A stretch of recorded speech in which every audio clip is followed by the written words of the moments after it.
Good morning, good afternoon, good evening, ladies and gentlemen. Let me welcome you to our Digital Pan-Asian FP&A Circle. My name is Olga Rudakova. I am a FP&A professional and data storytelling trainer.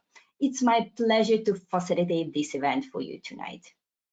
Today's topic is the winning formula of integrated FP&A, and that topic has attracted 230 registrations from 35 different countries, quite a high number.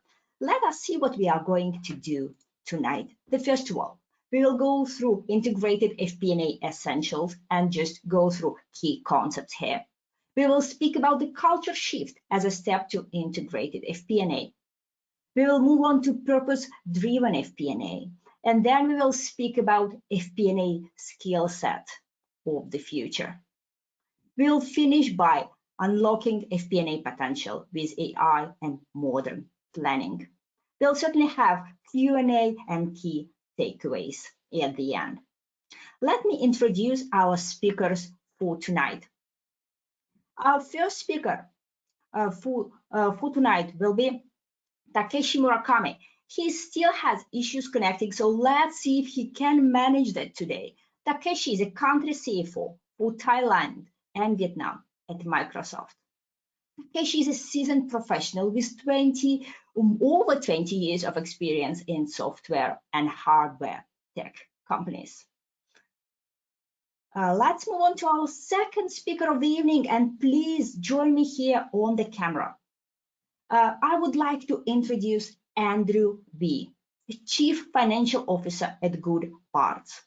Andrew had finance leadership roles across decarbonization technology, enterprise software, and cloud technology companies, including Entity Limited, TIPCO Software, and Universe. Andrew, we are happy to have you with us tonight. Thank you, Olga. Yeah. Let me move to introducing our next speaker for the event. Tamer Abumosalam is a Group Chief Financial Officer at emaratech.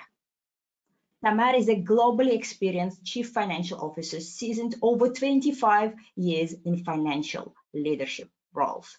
Tamer, thank you for joining us tonight. Thank you, Olga, and thank the audience for joining, and FP&A Trends Group for having me for this panel. Thank you very much. Great, and the last speaker today will be Vince Randall. Vince is a Regional Vice President at Workday Adaptive Planning. Vince has over 20 years of experience in technology and enterprise software companies in a variety of sales and technical roles. Vince, thank you for joining. Yeah, no, thank you, Olga, and once again, appreciate the opportunity. Great, let me introduce FP&A Trends to you as well. Probably you know us since you are here at one of our digital events, so you are the part of our digital community. Besides that, we are International FP&A Board face-to-face community present in 33 cities, 19 countries, and 4 continents. More than that, we provide broad spectrum of FP&A education, research, and consulting resources. So certainly have a look at our research papers and workshops. What we can expect tonight. Tonight we have 90 minutes together. You will take part in 3 interactive polls on the webinar subject.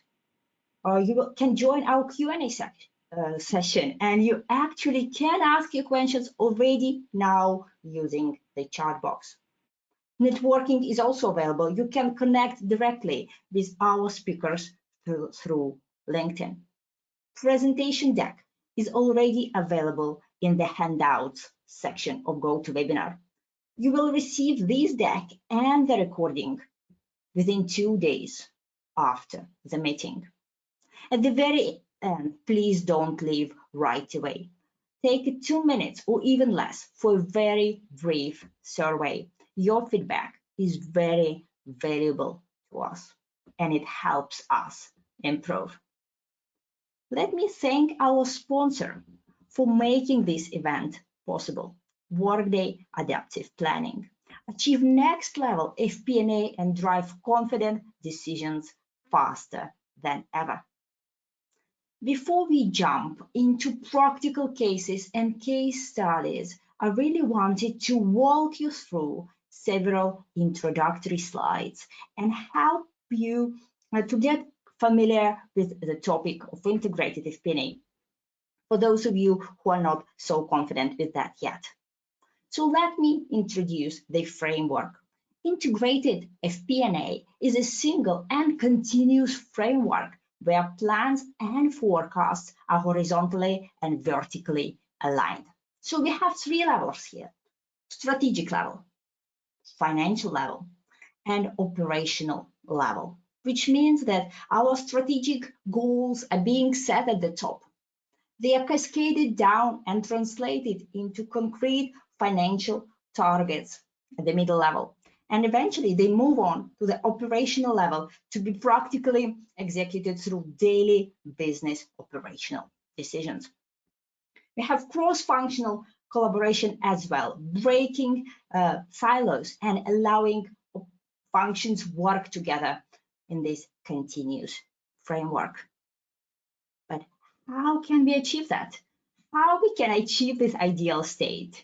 And being honest, we are all at different stages of the journey right now. But let us have a look at 7 pillars, those elements that actually will allow us gradually, step by step, get to the integrated FP&A excellence. These 7 pillars were created by FP&A board based on multiple insights gathered from hundreds of FP&A board events, survey responses, and research papers. So let's look at the base level: organizational readiness and culture. That's a must-have. And really, it's about how ready we are to create a supportive culture to eventually build integrated FP&A. The next level is people and capability. Our skill set. Are we capable of working with complex analytics, data? Are we good influencers and storytellers eventually to enable integrated FP&A? Curated data. Data quality is paramount here. Business drivers and driver-based models allow us to understand how business works and really create models that help us make future decisions. Integrated processes, making sure that all these elements are aligned. And the last bit, technology. Integrated platform, technology as enabler of all of that. We will speak about each one of those elements on practical examples throughout today's webinar. We really would like to start with organizational readiness and culture, but it looks like Takeshi still has issues joining, so let's see if he manages at all. If not, we'll just move on. After Takeshi's presentations, we really wanted to jump into several polling questions and discussion questions. So I suggest we do that right now. And let me start with the first polling question here. Let me launch it for you. Quite interesting question related to organizational readiness. So let me start this one. How ready is your organization culture-wise for successful integrated FP&A? So do we really have this supporting culture? Do we have these change management processes? Do we really have these skill updates? Do we really have leadership support? Is there a culture that supports integrated FP&A? And I'm really interested to see how you vote. So the options are highly ready, moderately ready, getting ready, so we are getting there, and not ready at all.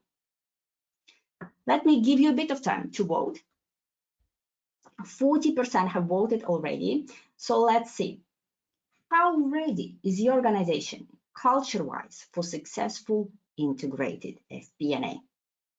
Highly ready, moderately ready, getting ready, or not ready at all? Most of you have voted, so let me close this and share with you the polling results. Well, that's quite an interesting picture here. We have absolute winners, 45% are going to getting ready, and that is a fair answer. Most of us are on the journey. 21% goes to not ready at all. And I think that's a great answer. Acknowledgement of that is already a great thing. And we have two more answers, highly ready and moderately ready, getting 17% each. Well, maybe I'll take you by surprise, Vince, but do you think you can comment on those results? What do you think? Yeah, I think that's consistent, I think, with what I'm seeing. I think as we've all kind of come off the back of the pandemic, right? And I think we're all, companies are a lot more alert, you know, in this post-pandemic environment of constant change. You know, and I think what we're seeing now is organizations maturing and really getting into, you know, into that readiness and looking to certainly do more. So yeah, I think that's fairly consistent with what I'm seeing in the markets. Nice, nice. It looks like we are getting really good statistics here on the event. So continue voting here because we are really interested in your answers. And by the way, if you have questions to any of our panelists, you can already start asking. Meanwhile, we here move to our first discussion of the evening. And since we haven't heard Takeshi's presentation, we really have space here to discuss this supportive culture. So please, all the panelists, join me here on the camera. And we will speak about how do we cultivate a supportive culture necessary for integrated FP&A. And let me start with you, Andrew, here. What do you think? How can we do that? Yeah, thanks, Olga, for the question. I quite like the response to the poll, by the way, because it shows that actually things are always in progress. For me, actually, talking about culture, right, really boils down to two things. First, of course, people. And secondly, very importantly, finding a common way of working across the teams made up of people, of course. And for me, leadership plays a very important role in setting up this very positive culture for finance to thrive in. And setting the shared goals. But at least you think I'm giving a standard answer, right? Where leadership is top down, where I think generally I do feel that FP&A tends to do better in companies where we see a very positive working relationship between the C-level managers as well. But I think it's very important at the finance level that we also understand that leadership can be horizontal and even bottoms up. So what is important is that when we operate as finance leaders, be it kind of C-level, CFO level, or mid-management level, or even finance at the ground level, we ourselves do have a responsibility to set the tone in helping to build that positive culture. And that would go a long way in actually helping the teams come together and build integrated FP&A work processes and kind of ways of working together. Wow, great answer, Andrew. Thank you so much for that. And let me move on to you, Tamar. What do you think? How do we cultivate a supportive culture necessary for integrated FP&A? I think it's two ways. One of them I'm going to touch on during my presentation, so I don't want to burn that out. But the shape of business partnership, and I believe that this is an internal challenge for all finance professionals coming from systematic control mindset and background, while business partnership is not about that. So it's about changing the mindset, and this is a big part. Probably I have something like a minute and a half in my presentation to talk about, which is considerable time. The other part is that leadership needs to support FP&A as providing objective means for discussing the challenges and discussing what's going on. It shouldn't be finger pointing. It shouldn't be for crucifying or penalizing somebody.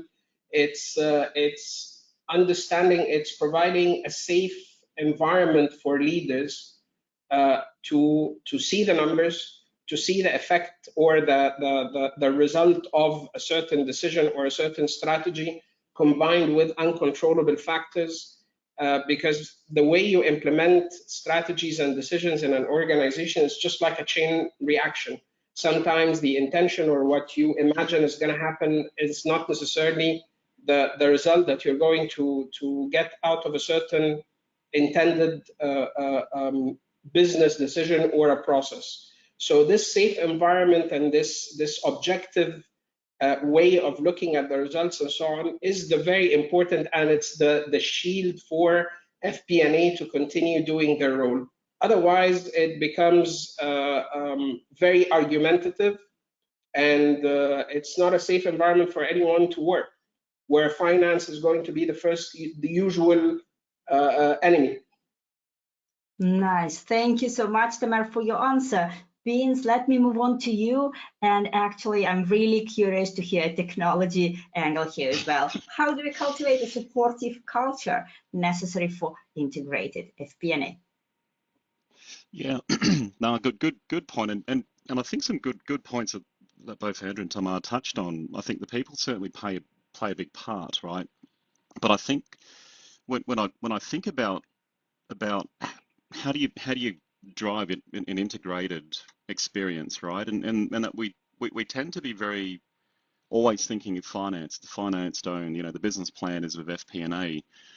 And I think, one of the biggest opportunities I think that drives that cultivates that integration is really our ability to bring everybody into that planning process, which I'll be touching on a little later. But I think if I kind of look at the heart of why that's important is fundamentally at the end of the day, we need better business performance, right? And the ability to predict the future better. And I think, that accountability back with the business, right? And our ability to facilitate that, and technology obviously has a big part to play in that, but I still feel it's the financial intelligence that FP&A brings, right? And I think there's a real opportunity there for, as FP&A features more in the organization and becomes more proactive, right? And becomes more of an insights-driven organization and more of that business support function, I feel will naturally help us all lift the business, right? To be better business managers, to be able to take on some of that accountability. So I think it's like, yes, there's driving the ownership of the integrated process, but I think, know too that you in an FP&A function, certainly you do hold, I feel like, one of probably the most critical and most valuable, key in that whole process. Right. Thank you for all of your answers. And what is very clear here, that all the pillars are connected. You see, we were speaking about culture readiness here, but we already had this transition to people and capability, to technology, and to integrated processes. So every presentation we hear today will actually relate to all the pillars, but with one of the main focus. And now we are moving to integrated process pillar. Andrew V will be speaking about purpose-driven FP&A. Andrew, it is yours.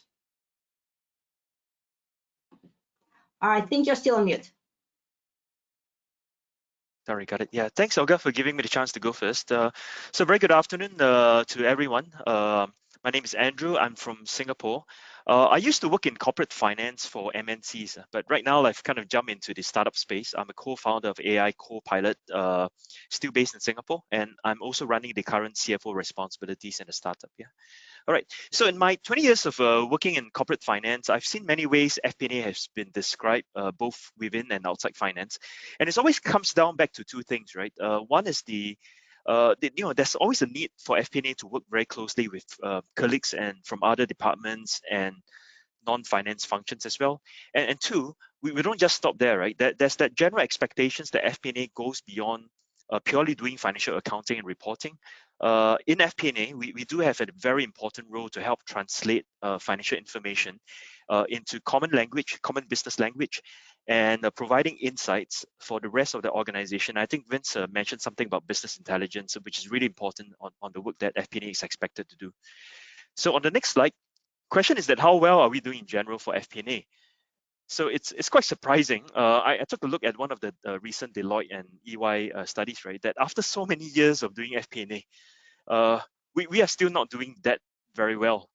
And what's more even surprising to see from these studies is that the poor feedback used to come from the business. But from these two studies, right, the 40% and the 29% subpar results you see here are actually coming from within finance now. Finance leaders like you and I giving the feedback. And we've come to a point where, we don't even need other people telling us that we have a lot of room to improve on. and we ourselves want FP&A to do much better, right? So the next slide, one of the areas that in this topic about having a purpose-driven FP&A is that I always feel that we can look into the way we do things in a very traditional finance setup. This chart here kind of shows what I call a very silo-driven, linear, rigid process. It fixes FP&A into a very task-driven mentality. So very often our work is driven as part of a kind of sequential end-to-end workflow between the functional teams, the financial accounting functions, C-level management, right? And generally, this is how systems and processes are set up. It works very well in a stable business environment where nothing changes for 5, 10, 20 years, right? But I think many of us have kind of realized over the last, even the 5 years where we had COVID, right? That's not going to be the case for our businesses. And so for most of us working in very dynamic environments, the end result is a very disconnected approach, right? And it's worse when FP&A is often seen as a choke point to knowledge and information when the business is not doing well. We can't explain what's going on. We can't explain what's happening. We then create frustrations. People take their frustrations on us. Management decides to speak directly to a lot of functional owners without finance involvement. And very often, right, this leads to a lot of non-productive outcomes, a lot of what we call validation and stuff, right? So on the next slide, one of the examples I can give in such a kind of a situation is from a past experiences. I work for 2 companies where we are mainly services driven. So up to about 70-80% of our costs are driven by staff expenses, right? So in a very silo and linear process, again, in a very stable environment, that's not an issue. But in a very dynamic situation, we often had very deep challenges and difficulties integrating staff costs, payroll reporting, and meshing it with forecasting elements across HR, financial, accounting, and the FP&A teams. So at the same time, when management starts to question in a very volatile business environment, the details and visibility of the numbers, very often the HR and the finance teams can't come together, right, to give management a very coherent and consistent answer. And this is because based on the workflows that's very silo driven, each of the functions have performed their own operational work within the silos, but they have very actually little visibility or interaction with what the other teams do before and after, right? And this is no fault of theirs, right? It's just a way kind of processes are being set up that results in them lacking visibility of the eventual purpose of their work. Yeah. So the next slide, what I found generally works very well, and this goes back to kind of culture, people, systems, and of course, lastly, having a purpose-driven process.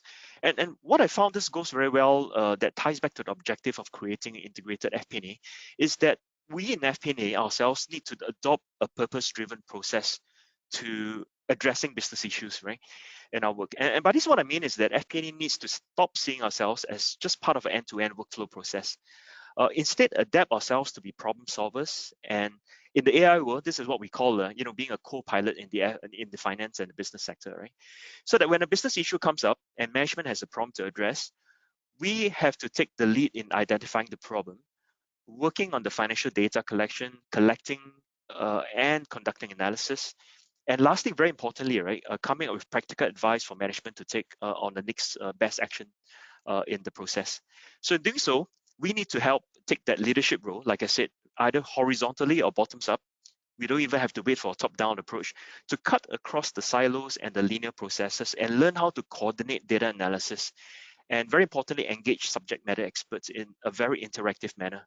So this way, FP&A stops becoming a task-driven operator, but instead become results-focused, right? So an example I gave about headcount reporting and visibility. So instead of actually kind of sitting around and just saying that, well, the reports come from financial accounting, we don't know what HR is doing, well, they gave the numbers, right?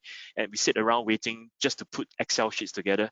We take our chance to go in and we start asking our questions about what is the management trying to address, right? What is the problem you're trying to solve? And therefore, we can actually go to the right parties to get the information without having to kind of segue back into a linear process again, right? So on my last slide, next, I just want to highlight 3 areas that I've kind of learned along the way in my career that's quite important for success of FP&A in this very driven process. Some of it's quite elementary as well, right? But it's quite important. So one, in an integrated company, it is quite important that we understand that data, right, is no longer residing in silo subsystems or with different departments. It's actually belonging to a wider master data that belongs to the company in general. So we need to make sure that this is set up consistently. So for example, right, in the headcount example or reports that we see again, it's quite elementary, but we find that even a simple definition about what constitutes an FTE count may actually differ across HR and finance. And if this is not standardized, you end up with a disaster about, floating up a common or a single source of truth back to management, right? Two, systems in the organization must be set up to support collaboration and integration. And this is actually going to get both easier and harder as well with the influx of new tech and AI tools, and maybe even new CPM tools that replaces FP&A into finance. And this is where the IS information systems expertise is so important in helping to link up the end-to-end systems architecture in the company, right? So we actually need to build our own knowledge about how systems are being built. Data is kind of shared across the organization, and partner IS and the functional owners in making sure that the whole subsystems and the architecture is set up properly. And lastly, we did talk about culture earlier, so it's quite important. We do not underestimate the need to engage our finance and non-finance colleagues at a personal level, so that in the process of checking out a problem, working out solutions, right, it's actually quite important to invest time with stakeholders and subject matter experts. I find that actually the options or the kind of solutions, right, is in talking to people opens up a whole new world of kind of possibilities in looking at the problem from different angles. And of course, for us to kind of tie in what that means in terms of the financial language as well, right? So this, I think this is all the sharing I have. And Olga, I think I'll hand it back to you for the next one. Great. Thank you so much, Andrew, for your presentation. And thank you, by the way, for touching the culture subject as well. As you see, all the pillars are very well connected. If you have any questions to Andrew, it's a good time to ask them as any other time throughout the webinar. Meanwhile, let me ask the question to our audience. Let me launch our second polling question for today, and that is quite a serious question regarding full assessment. How would you describe the level of FP&A integration in your organization? First option is planning processes are not integrated at all, so silos as we discussed. Second option is integrated between finance and operational level. Third option, integrated between finance and strategy. And the fourth, the last option is fully integrated. I'm really curious. I actually can't wait to see the results. 40% of you have voted. So let me meanwhile repeat the options. Planning processes are not integrated. Integration between finance and operational level. Integration between finance and strategy level. And the last option is fully integrated processes. The majority of you have voted. So let me close this poll and share the results with you. Wow, that looks quite interesting. We have a winner, 38% goes to integration between finance and operations.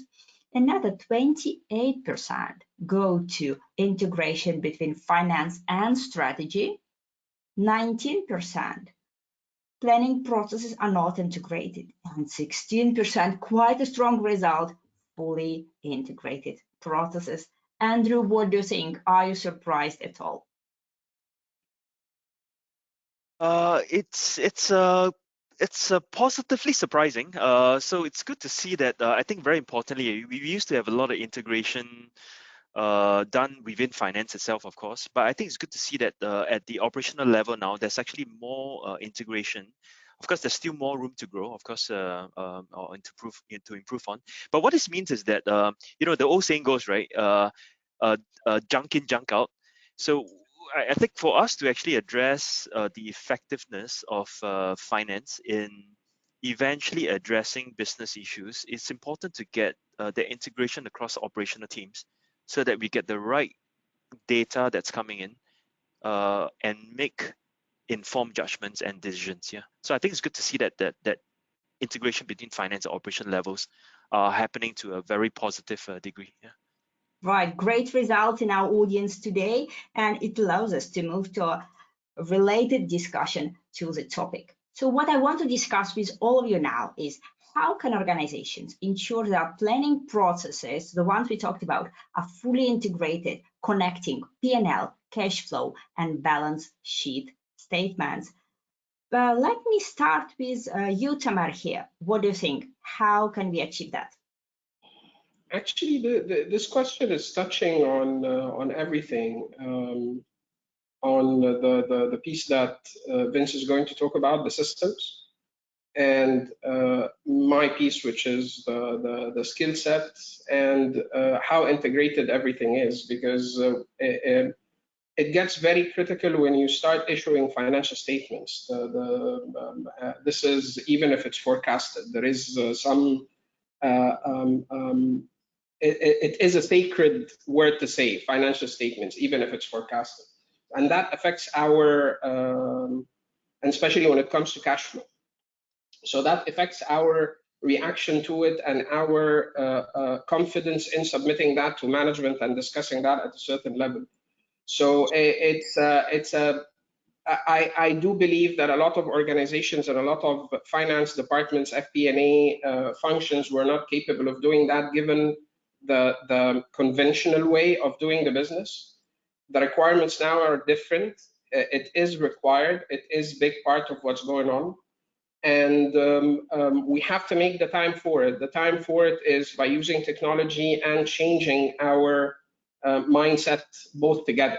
So it goes into the support from the organization, which I talked about. It goes to utilizing the technology, whatever it's in-house, outsourced, whatever the available and whatever the tendency of or the willingness of the organization to invest, and the use of that and integrating with at strategy level, at operational level, to have the confidence in those financial statements to be able to distribute and discuss with management. So this is the melting pot of all the factors, and this is how you, or the glory of a finance, whatever you're doing. If you can't produce financial statements at the end of the year, you have failed. So this is there has been, it's a sacred thing that has its own criticality and its own respect from the finance professionals. So this is where everything melts together to be able to generate. Perfect, perfect. Thank you for mentioning that. I think the ability to see not only P&L impact, but cash flow impact at the moment you make the decision, not after, cannot be overestimated. Let me move on to you, Vince. What do you think? How we can achieve this full integration so that we connect all the three statements? Yeah, I think you know, some good points that both Tamara and Andrew have touched on, and I think in Andrew's presentation, I think he touched nicely on it around systems. You know, and I think there's some things that you should just expect, right, with modern tools. But I think even with that investment, I think what's probably really important, and I think the finance audience would appreciate this, right, is that if your utopia is if you can drive towards a single data model, which I know is a big ask, right, depending on the the complexity of your operations. But even a trusted model, right? Because ultimately at the end of the day, P&L, cash flow, balance sheet, it's trusted in the sense that you're bringing information off the back of a financial close, and you're infusing that with with drivers and assumptions that you're formulating as a business, that goes into your financial statements, right? So I think if as an organization, if you set that goal of a single data model across the business, and in particular as it relates to FP&A and finance, I think that will drive the change and force that integration as you bring that together. I think the other piece obviously is just setting the goal around technology simplification, right? That if you can simplify your technology, by default you should achieve this single source of truth, essentially, right, of your financial information. And I think those two goals can certainly start to strive for that, and it'll put the org in the right direction. Perfect. Thank you for your answer, Vince. And let me move back to you, Andrew. I know that you have answered this question to a certain extent through your presentation, but if you have anything to add, what would that be? Yeah, I just have a three very quick points. I think first, traditionally, again, I think FP&A has been kind of set up in the past to be very P&L focused. I know it's improving, but I still see a lot of FP&A that's during month end, quarter end, or kind of half yearly or year end kind of reviews, right? It's still very much P&L focus. Through no fault of theirs, I think 2 sub points is that I think firstly, because business units traditionally have been kind of very much measured and kind of monitored through a P&L focus KPI.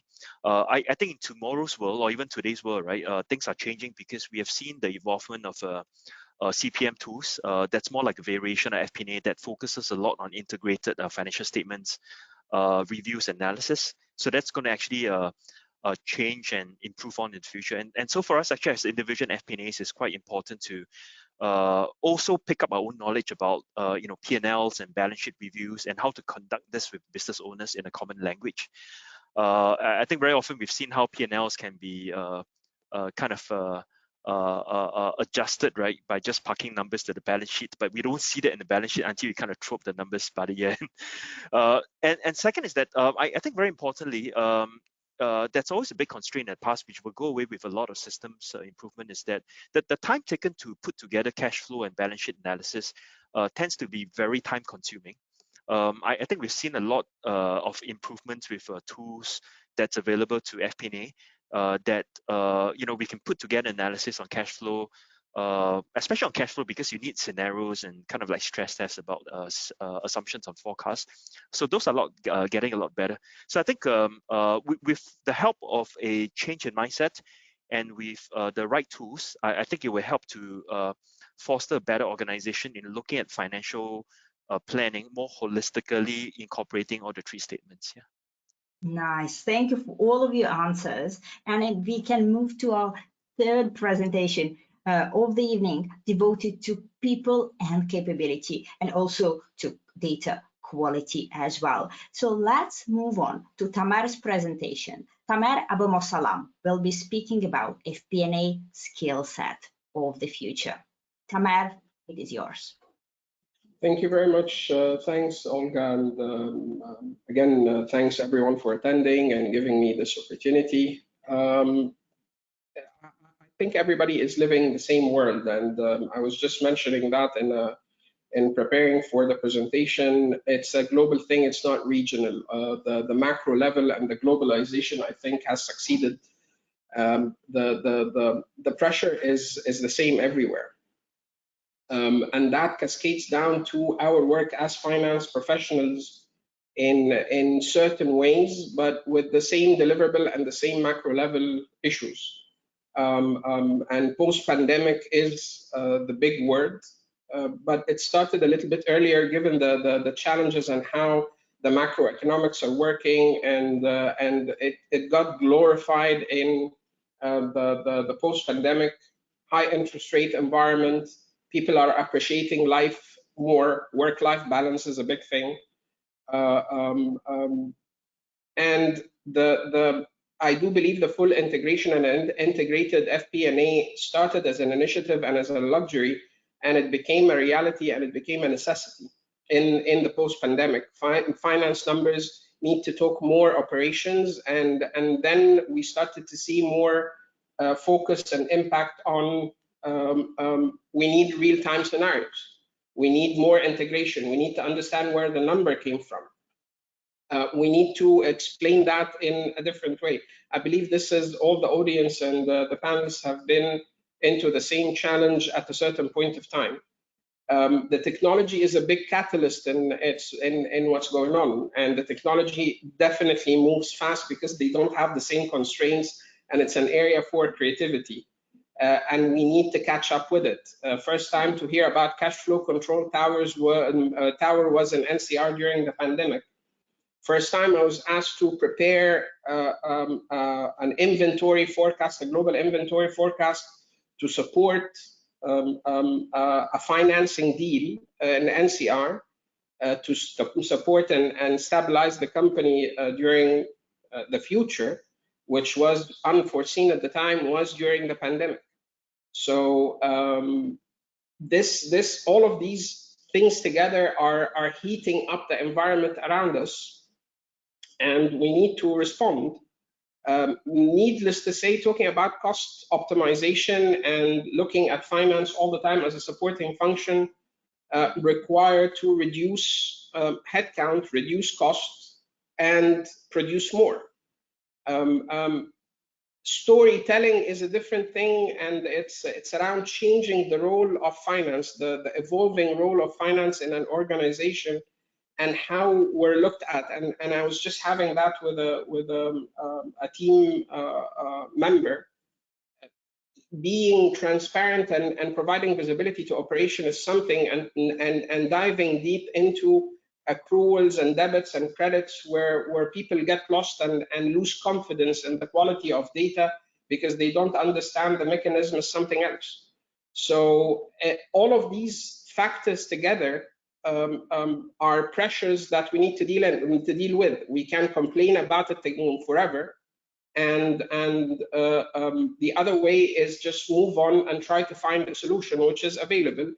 This is the foundation of all of this, is that you need more data that changes from IFRS, ESG, the requirements from whatever regulator that you deal with, given the need to control what's going on and have visibility of the financial health of the organizations they're regulating is another factor. So it's all of these questions we need to answer, and nobody's going to answer them for us. It's us who we need to answer as finance professionals. Next slide, please, and we'll explain a little bit more. So the digital foundation, Olga had said that, and it's not the solution. You can buy as much solution as you want. You can, and this is the example that I give to my team when I talk about technology and the approach to technology. I can be a guru at solving or using my knowledge or IT knowledge to sort out a solution, but I can never give a course about this IT subject. And this is where we need to think a little bit. The technology is an enabler, it's not the solution. You can buy the best car and you can drive it. So selecting the tool is something, and being able to use it is something else, and this is where the upskilling needs to happen. To be able to use the tool and the single source of truth, and I believe if Takashi was here, if Andrew talked about that, and I believe Vince is going to touch upon this in his presentation as well. Having one single source of truth is the question right now in all organizations. Whatever that I attended roundtables and events in the US with my previous role, things that are related to Europe, the World Finance Forum here in Dubai, and this is what everybody is talking about. A single source of truth has grown and evolved with time into what is called the data lake. The integrated FP&A, which Andrew has talked about, is linking your finance databases to operational, taking in consideration everything, taking in consideration the actual requests that translates into financial revenue or cost to the gross requests that are placed on the operational database. How can you reconcile from that to the financial data? The different closing times of each and every database. Foreign exchange issues if you're dealing with multiple currencies. A lot of things. And this is something where we need to make the decision. We need to upskill. We need to understand the language of IT, because I was in a situation myself where somebody in IT made the have an average value for inventory that is valued at 0. and it is valued, they don't understand why is it valued at 0. It's valued at 0 because it's returned from the field. And when you have an average value, the impact of that on a global level was millions. And we had to work a week to identify this issue. So the situation is that we need to look at that, we need to supervise that, we need to be able.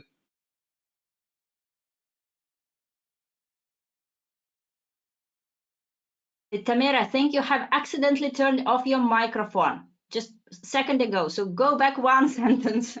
Sorry, it's I touched by mistake the space bar.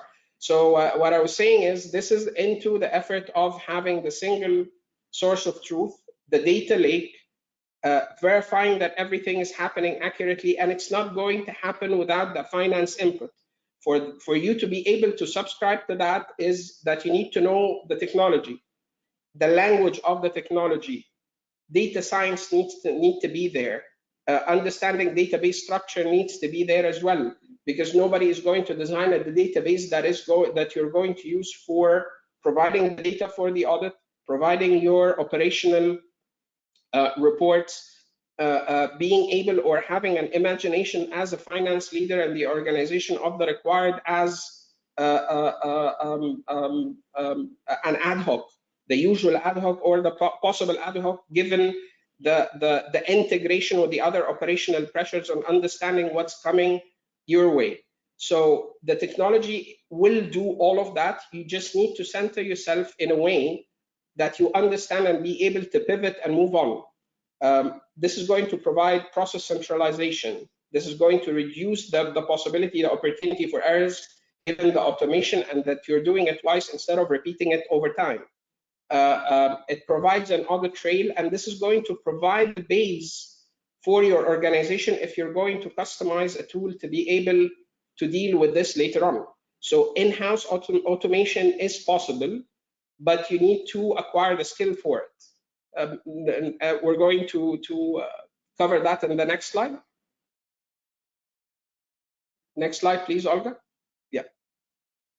So the solution is you more than anything else. It's not the tool that you can use whatever tool that you're going. Maybe it's going to be a very complicated tool, and you acquire some knowledge into Python. Maybe it's going to be a Microsoft path through Power Query and Power Pivot, and don't mistake that for Power BI. Power BI is the visualization piece. You need to work on your foundation to be able to get to the visualization, and this is a problem of that happened with a lot of finance functions where they jumped into visualization before equipping the finance team with the right tools to be able to answer the questions. So given all of that, the profession, in my point of view, is facing a big challenge. We're facing an equal challenge to introduction of ERPs or introduction of spreadsheets, introduction of PCs. The technology is moving. And if Takashi was here in our preparation, he was talking about Power BI and Power Pivot and Power Query as the conventional tools. Excel is not conventional tools anymore. You've heard from Vince, there are no Excel models, there are data models. Data science and analytics is not a luxury, and it's exactly, if you have somebody who doesn't understand finance doing that, it's taking us back to the time when we used to hire Excel modelers. It's not the time for that anymore, because we're talking about integration and we're talking about storytelling, we're talking about business partnership. So the required knowledge and managing this transition as leaders who are most probably not equipped with that knowledge, cultivating a culture where you allow the new comers to the team, the new generations, to be able to contribute is a must. And those are going to be your ambassadors to integrate and deal with the IT functions, where I've attended events where people are discussing how can we improve the relationship between finance and IT. We need to find common grounds, and we need to be able to talk, and we need to have ambassadors equipped with the right knowledge to be able to communicate, because definitely as leaders who are 20 and 30 years of experience, probably you don't have the time to spend to upskill yourself, but cultivate an environment where you have that within your team to be able to communicate with the other functions, especially IT. That's it. Great. Thank you so much, Tamar, for your presentation and for connecting all these three facets: skill set, technology, and data quality. If you have any questions to Tamar, by the way, you can ask them right now. Thank you for those you have sent in. Tamar, your presentation is actually causing lots of good questions, so I'm really looking forward to Q&A at the end. And meanwhile, let me ask our audience a question. That will be the last polling question for today, and that is related, obviously, to our skill set. So let me launch this one. Do you believe that you have the right skill set in your FP&A team? Yes, we have both data and people skills. And by data skills, we mean obviously data science, analytics, IT, and people skills, by which we mean storytelling, influencing without authority, and many others. So option one, yes, we have both data and people skills, not fully with necessary data skills missing. Option three, not fully with critical people skills missing. And option four, not at all. We have neither data nor people skills. So yes, both data and people skills, no just data skills, no just people skills, and not at all. Most of you have already voted, so I can actually close the poll and share the results with everyone. Quite interesting results. We have two equally strong options with 34% with data skills missing or people skills missing. We have another 17% going to the option where we have all the necessary skills. Amazing result. 17% is very high number here, and not at all, 14%. Tamar, what do you think? Are you surprised at all? Yeah, I think the only thing that it confirms that a normal distribution will never fail you. So it's quite positive on the 17%. That shows that a lot of people or a lot of finance organizations have moved on. And as I said, it's a global thing, and I'm sure that there will be positive people responding in a positive way to the challenge. So it's comforting in a way, but the worrying part is the 14%. The 14% is a lot of work. Unfortunately, let me be the bearer of the bad news. It's a lot of work to be done, because the world now is talking about AI and not data modeling. It's about using what you have worked on for 5 years to be able to use those data points for AI. So good luck with that, and you need to start as soon as possible. Great comment, statistically based, like it a lot, and it brings us to the next discussion with all of you. It is related to skill set. It's our ability to collaborate with non-financial stakeholders. So the question goes like that: how can FP&A professionals facilitate collaboration among non-financial stakeholders involved in the planning process? And let me start with you, Vince, here. What do you think? Yeah, I think probably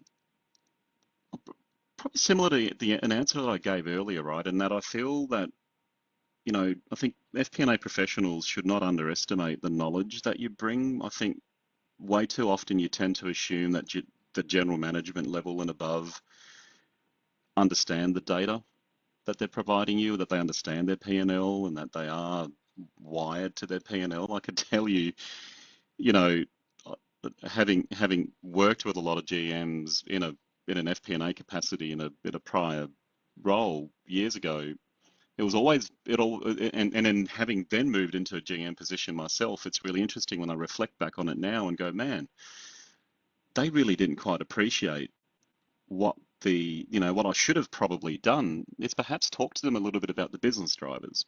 right? And maybe established more driver conversations, more, you know, get them owning potentially even some of, not so much the modeling, but the, you know, but the assumptions that went behind it, right? Because really, ultimately, at the end of the day, that's where the GM mindset needs to be, right? It needs to be thinking of the future of their business, or CEO, or any executive responsible for people and the P&L in an organization.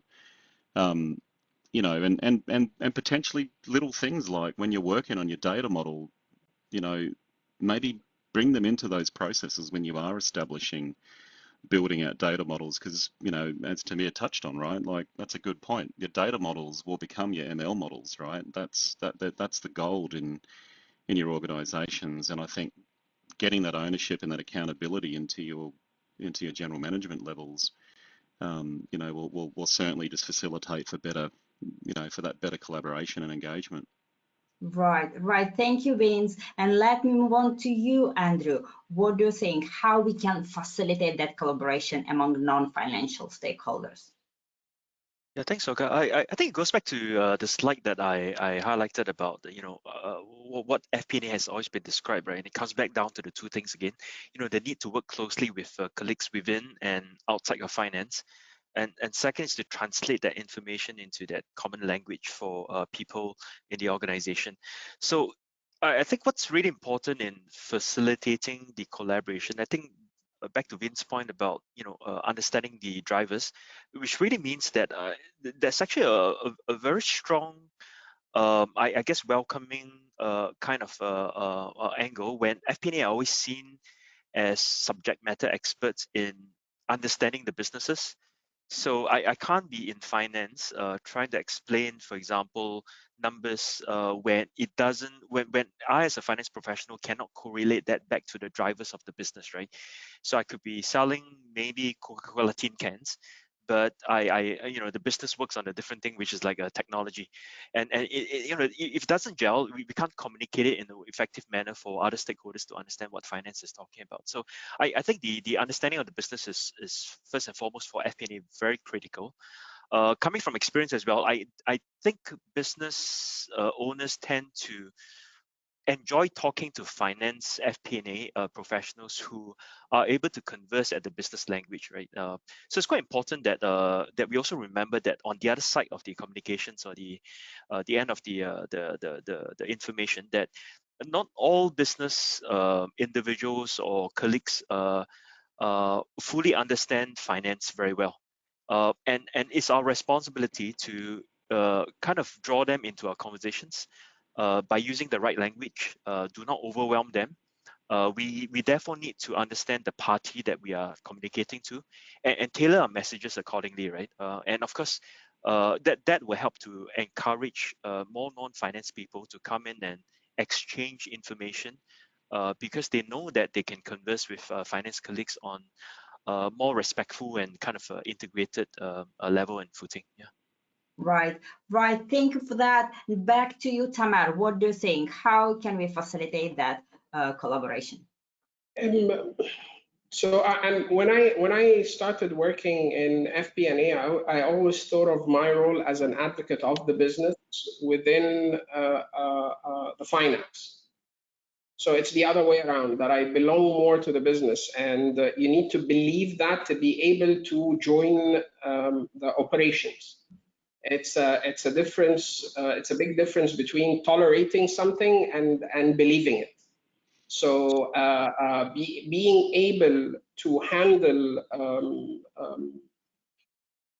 all the requests that it comes and think about how could it be done within general finance principles and guidelines, and then the company policies itself as well. It's heavily regulated as a function when it comes to finance.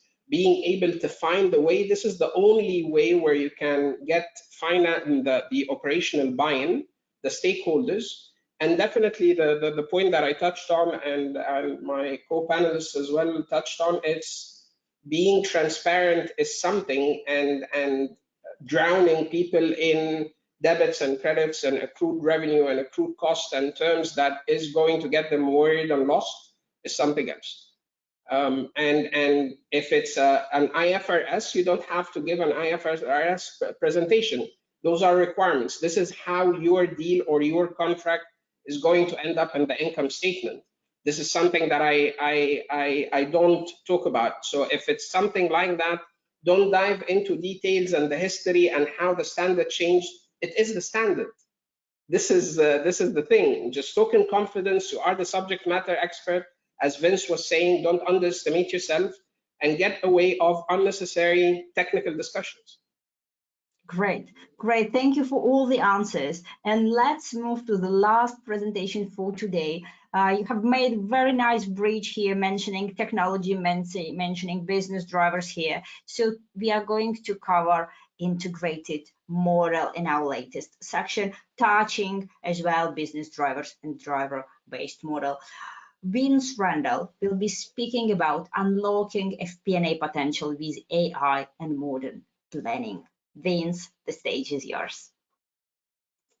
Thank you, Olga.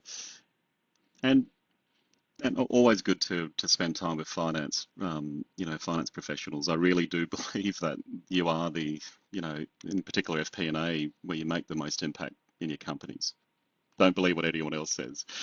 But look, I think, to me, it touched on this quite nicely, right? I think we're all very familiar with the post-pandemic macro challenging environment that we all are operating in as business leaders today.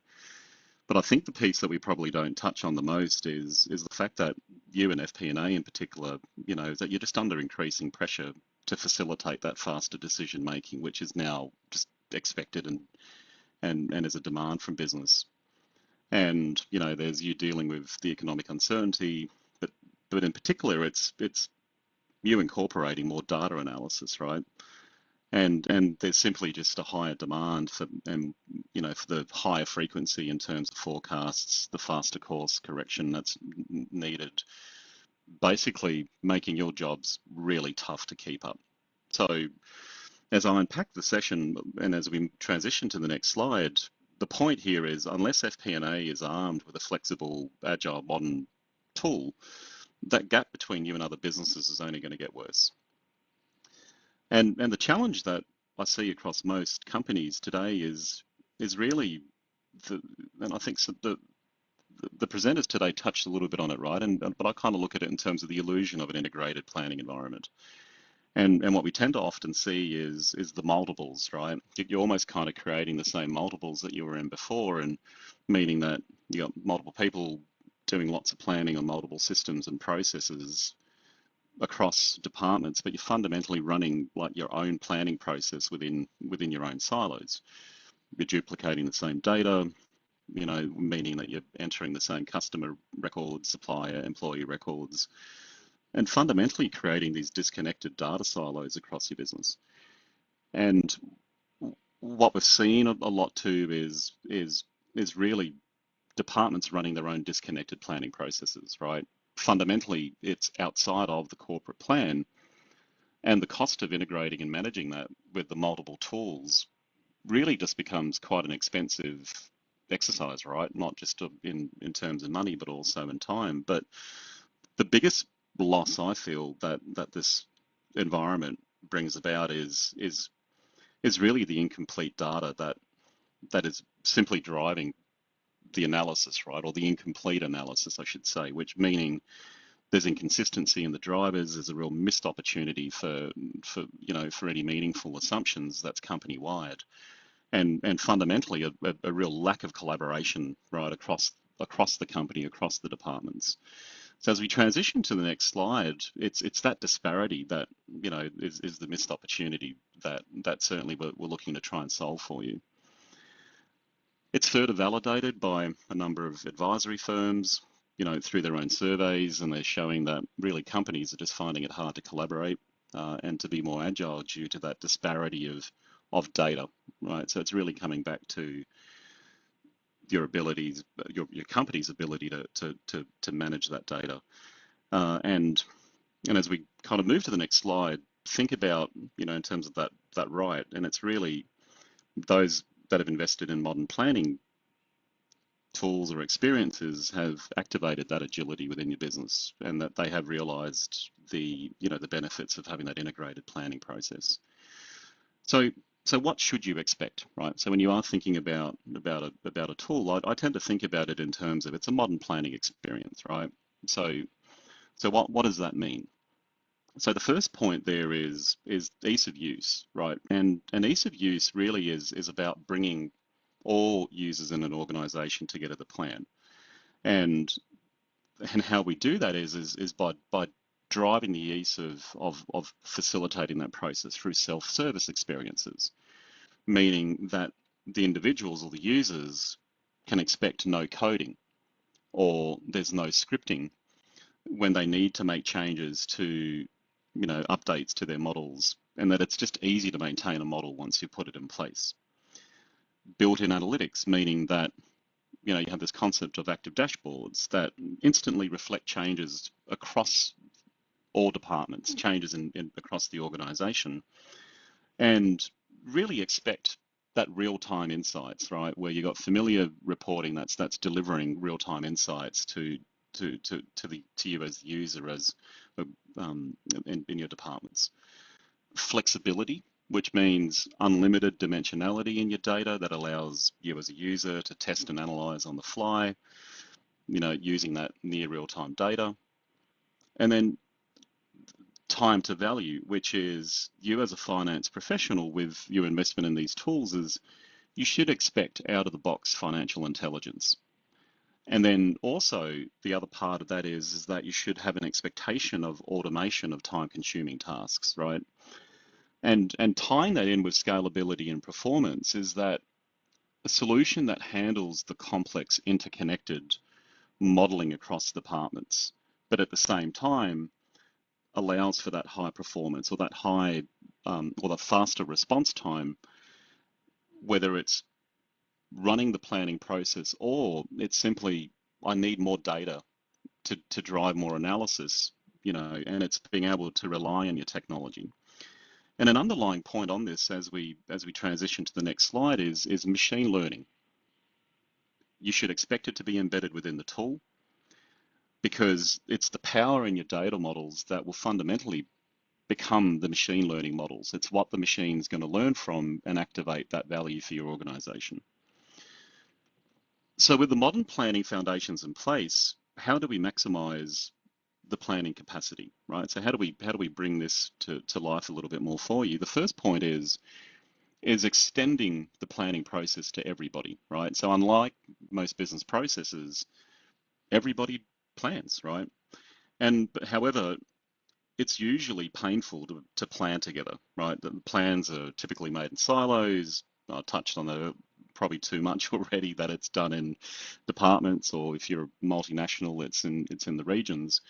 But what it means is it becomes a very expensive process in terms of people explaining historical trends, providing insights or external factors, and having lots and lots of those conversations, which fundamentally means the bottom up will never equal what the top down push is. And the way we solve for that is really that ease of use that I touched on earlier, where we make it easy for all users to self-serve, right? And the way we do that and to achieve that is through the user experience, meaning that the tool really needs to cater for how each user across the departments consume the information. In finance, you prefer what we tend to see is that you prefer that Excel look and feel. Whereas HR folks, they actually do prefer to plan, but to plan based on org charts or the concept of a modeler or of an organizational modeler.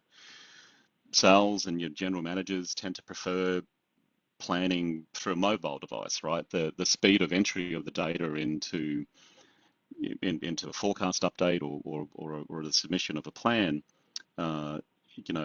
speed becomes the key point there, but also there's an expectation of by exception as well. So as we transition to the next slide, the point here is that all users planning together at the same time, using that single source of truth for that same data is an important critical point. The second part here is company-wide planning, right? So we've got your users in the tool. It's how do we now encourage them to plan, right? And we have an appreciation for, you know, each department plans in their own way.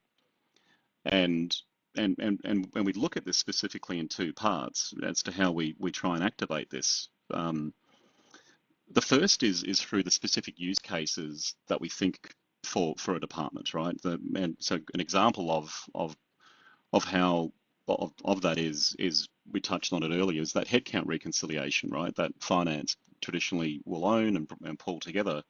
The flip side of that is that you may not necessarily see is on the HR side of the fence, right? Is that when they're planning, they're not necessarily thinking of the financial impacts, which you're so engaged in. They're thinking more in terms of the skills, the location, like the face. There's an individual, there's a name. How does that fit within the organization design and that long-term strategy? You know, so they're modeling to themselves, but they're looking at that data from a very different perspective. And what's important when we think about how do we facilitate that integrated planning is there are points where they hand off, that the data integrates, meaning that, yep, HR can put together an org design to support a particular business unit that's expecting very high growth in your organization. However, a good planning application with the use cases will have the ability to, whatever org structure they land on, produce for you a fully reconciled headcount output of that with the advanced costs that you want to see.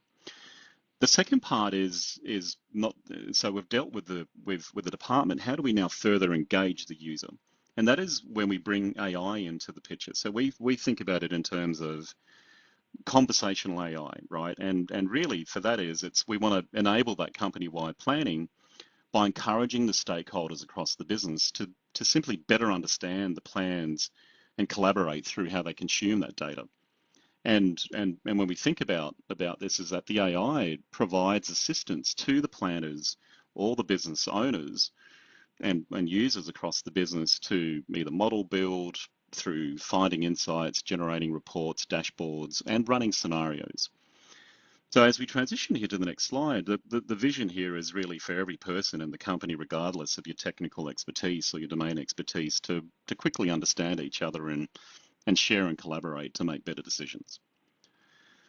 So as I close here on the technology, the key point is that it enables, and a modern tool really should enable everybody to plan, right? In that it does present FP&A with an opportunity to be more strategic. The modern tool really, from my perspective, has an opportunity to exponentially increase the productivity and the impact on decision making for your business. I think don't underestimate the value. I truly believe that machine learning is not to replace finance, it's to make finance a rock star. It's to make finance a super, you know, give you a superpower, right? It makes you 10 times more powerful in your organization. And it simply gives FP&A an opportunity to be more strategic, you know, to activate that faster decision making within your business and really make you that, you know, the strategic business advisor. So I think with that, Olga, I'll pass back to yourself. Thank you. Thank you so much, Vince, for connecting all the dots finally through the technology and integrated model presentation. It brings us nicely to almost last before Q&A section of the webinar. That's called key takeaways. And that's where I ask all of our panelists to share very briefly in one sentence, ideally, the key idea from the whole event for you. What do you want us to remember? What do you want us to take away with us? And let me start with you, Andrew. What is this idea for you? Yeah, so I think the key takeaway I would like to share is really the future of FP&A is really about partnering the business, and we don't move away from the fundamentals, right? It's really about systems, people, and processes. Vince touched a lot about the technology that we are going to have in the future. I touched a bit on the processes, and of course, Thomas spoke a lot about the people element as well and the culture. So I think again, if there's one key takeaway, always remember these three words, right? People, systems, and processes to power FP&A forward. Yeah. Great answer, Andrews. Thank you so much. Tamer, what do you think? What is a key idea from the whole event for you? Actually, the polling question is the key takeaway. The 17% is a very healthy percentage. That people or that functions are already on the move for the skill set is very positive. And it's a global challenge that what we heard about at the time of university, we're living it. Globalization is there, the challenge is one, and it's one thing that all finance professionals are dealing with, and there seems to be a very positive response. Great. Thank you for pointing this out. I take this very positively as well. And let me move on to you, Vince. What is a key takeaway for you? Yeah, I think key takeaway for me is really, I truly believe the FP&A role holds the keys to the company, right? I think there's such an amazing opportunity that I think technologies like AI, ML, integrated planning tools can, will deliver and to the FP&A function in particular. And I think what it, Andrew touched on it earlier, right? I really like the point around don't forget what you do, but also don't underestimate the value that you bring the organization, right? There's not a lot of departments that really know what's happened and know where we're going, right? There's really you and FP&A, and the only other person or the other two people is the CFO and the CEO. So I think use the power that technology is going to help enable, and and really leverage that for what it can make, for you and your careers, and and your companies. Great. Great. Thank you for your key takeaways. And we are moving to our Q&A session. Thank you for all of your questions you have sent throughout the webinar. We'll have time for some of them. The rest we'll try to answer in writing after the webinar. So let me start with you, Tamer, and the question related to your presentation and related to FP&A skill set. In order to broaden skill set of FP&A team, do you hire people from different departments to FP&A? And if yes, which ones? No, you need to find somebody. I was lucky to have somebody who was a technology geek on the team, myself. And my answer to a lot of things since I started working in FP&A was technology. No, you need to push somebody from your team to start acquiring the knowledge. You need to motivate them, and whatever the motive is, could be financial, could be somebody with a tech background, and you put it in their objectives for the year to go and discover, and you need to think of how to use that power. So definitely no, not hire somebody from other disciplines. No, it's equip somebody from the team, or hire somebody who has worked who has attended a course where those things are discussed. So this is the approach. Great, thank you. That's very reassuring answer for all of us. Vince, let me move on to you. And the question related to technology. The question goes like that. How can organizations ensure that their tools and platforms are flexible enough to adapt to certain changes? I think the reality is, right, and I know this is a little harsh, but the reality is that most businesses that I visit, it's really, look, and I'll preface this with, believe me, I think Excel is a great tool.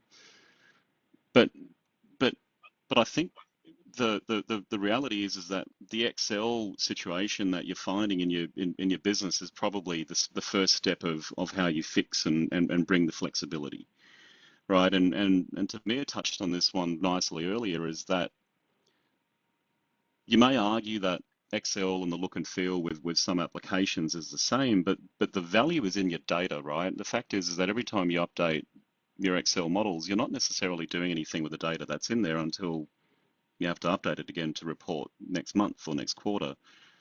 And therefore, you know, there's a data element that if you think about fixing your data and take a journey of, you know, of working on your data models, that may lead you to a tool, then that brings about the value, because what you can expect is that a modern planning application will fundamentally deliver you the value and the flexibility to collaborate across the organization, because they're designed to be that, right? But I think there's an element of get yourself, you know, work on your data, get the value out of the gold, you know, the gold which is in your business, which is your data, and trust that the technology, you know, that good modern planning technology will certainly facilitate the flexibility for you. Right. Thank you for this answer. And I have a question for you, Andrew, as well, related to processes. So how can we ensure that our FP&A processes remain efficient when our organization grows like significantly and evolves? Yeah, again, thanks for the question, Olga. I think this goes back to my point about, you know, businesses are never static, right? It's really about, it's quite dynamic. I think we've seen whether about companies growing at a faster pace than they've seen in the past, whether it's actually even kind of downsizing to a certain extent when kind of industries go a bit relevant, or whether it's about you know, the adjustments to shocks from the external environment.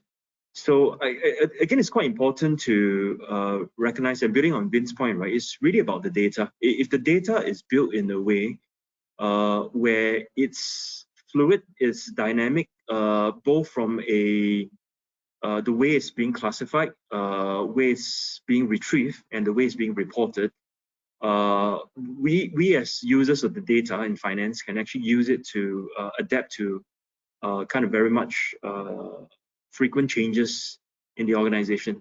But of course, it's also important to put some structure into it. I'm not saying that we build chaos into the way we do things, right? There's still got to be structure, and that falls back to the point I made in my presentation about master data management and having the right systems and tools to write and build on that master data.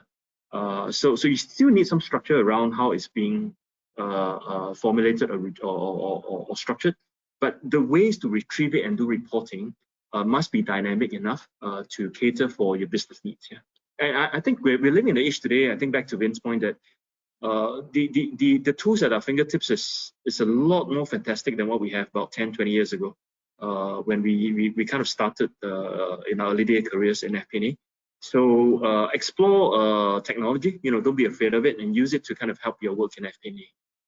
Nice, thank you for these answers. I have the last question I want to address to all of you, and I will start with you, Tamer, with this question. It goes like that: how can we effectively communicate the benefits of integrated FP&A to a wider organization? Because it's not only us FP&A involved in the process, right? We need to involve the whole organization. So how do we communicate benefits? What do you think? I'll use the words of a great executive vice president that I used to work with. It's let the numbers talk. Talk to materials more than speaking. Try to work on your presentation. Try to provide the value and think how to deliver the message, rather than talking about it or arguing about it, or we deal with, luckily, we deal with quantitative measures, and we are the owners of it. We have the tools, we have the knowledge to deal with it. It's the only piece that might be a little bit missing is how to communicate it. So communicate as much based on the data that you have. Let the numbers speak for themselves in a nice visual way after you're solid and you've spent time with the data yourself. Technology is going to allow you to take that time to digest what's going on, have the story from revenue up to the net income, or from revenue, and how does that result in a certain cash flow scenario.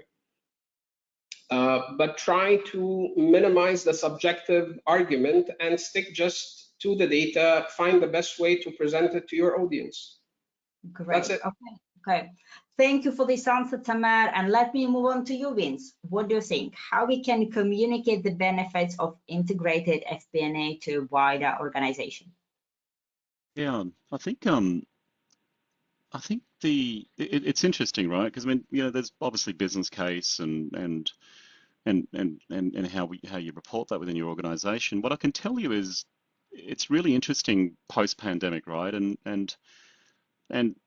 I think what we probably don't realize is that, the amount of, in fact, this audience will probably appreciate it more, is that, and hopefully this resonates with you, the reality is post-pandemic, sorry, when we hit the pandemic, is that the amount of scenario modeling, right, went through the roof. Most business executives never thought about what a scenario model is before the pandemic, right? Because everything was steady and you could set a course and you'll land on it in 3 to 5 years. Whereas now, and really a post-pandemic world is that scenario modeling, the number of what ifs that are being run by businesses are probably and these are stats that I think but I can share this with the teams in terms of the source, but basically the amount of scenarios being run by businesses are 30 times more than they were pre-pandemic, right? So there's a real need here for better, for better prediction within the business, and I think that's just a given, right? So I think that landing on those type of stats and the expectation that is, whether it's from your shareholders or owners or whatever the ownership structures are, but that's an expectation now on business, and that in itself then kind of compresses through the supply chain of bringing together your financials, right? In that the speed of being able to plan at such a rate is, requires the interconnectedness across the organization, as in your financial numbers simply can't be put up without you really appreciating the cost of operations or the changes in a route to fulfill a contract, and the ability for those data points to come together. It's and if you're looking for validation, Olga, I know it's a long way of answering this, but the validation is this, right? And an Australian point, and I think most of the Aussies that are on this call will appreciate this, is that we thought the interest rates were that the macro level was going to get better 2 months ago. And it was really interesting that everybody, including the state governments and the federal government, got it wrong. And it's interesting that even now in the post-pandemic world, we're still not necessarily preparing ourselves and modeling well. And it was interesting watching every business over the last 30 to 60 days have to restate because they weren't anticipating, that macro impact at such a short notice. So, a lot in that, but I think the reality is that things are operating at a pace now where really there's an expectation on the company's ability to be on top of it always. Great. Thank you for this answer, Vince. And let me move on to you, Andrew. What do you think? How we can communicate the benefits of integrated FP&A to everyone, to a wider organization? Yeah, so my answer will be quite short. I do agree with Tamer, right? It's really about letting our work do the talking. So what it really means is that, again, going back to the points I shared, we in FP&A needs to treat our work and approach it with a purpose. It's not just about fitting our work on a kind of workflow end-to-end, sort of just fitting in on a very task-oriented way of working. We should approach our work with a strong purpose in helping to answer questions like what Vince has mentioned about running scenarios, stress testing the financials of the company in a very volatile external business environment. And I think when at the end of the day, if we do a good job about the way we've added value and kind of given insights to management through a sense of our purpose in driving solutions, at the end of the day, right, our internal customers and stakeholders will let us know that we are adding value to them, and they will come back to us for help, for advice, and for references on helping them navigate their businesses in, again, a very challenging business and volatile business environment out there. Great. Thank you for all your answers today, for your input to our takeaway discussion, to your answers to questions.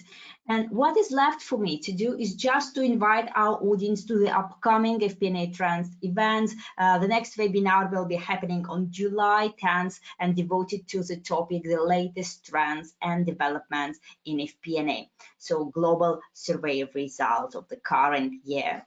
Let me thank our sponsor for making today's event possible, Workday Adaptive Planning. Achieve next level FP&A and drive confident decisions faster than ever. I would like to let our audience know how they can connect with us through various channels. So find the way that works best for you. And our dear panelists, don't disappear yet from the cameras. Come back, because I want to thank you for this event, for sharing your wisdom with us, for being here. I want to thank our audience today for your questions, for paying attention, and please don't leave just yet. Fill in the very short survey, which helps us improve. Thank you all for being here. Have a great day and see you very soon at one of FP&A Trends events. Goodbye.